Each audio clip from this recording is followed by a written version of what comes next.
आज हामी सुरेशजीको घरमा मोमो पार्टी चलिरहेछ। पुरै पैसा सैसा आउँछ अर्ग्यानिक घरमा बनाएर मिठो मुछेर डल्लो बनाएर म चाहिँ हेरेरै बसेर बिताउँछु।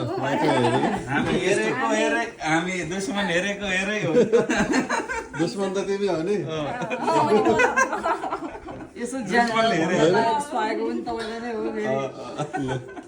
आज कसले धेरै खाने त मोमो ल मोमो च्यालेन्ज गर्नु पर्ला जित्ने सालले हो कि जित्ने जस्तो लाग्छ मलाई त। होइन दाइले जोखेर प्लेटिङ गर्ने भन्नुभयो म त्यसो भए टेक अवेको भाँडा पहिले लिएर बस्छु। मैले सक्दिनँ धेरै खान भनेको।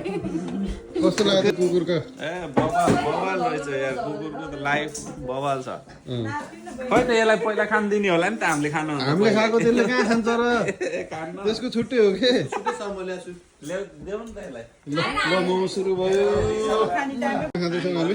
साथी कोही नआएका रहेछन् घरमा भौँला फेरि। आज यो बिहाको भतेर चाहिँ टक्क लाइन लाएर खाइएछ होइन। यो ब्यागको भत्ते कुकुरले पनि खान चलिरहेछ।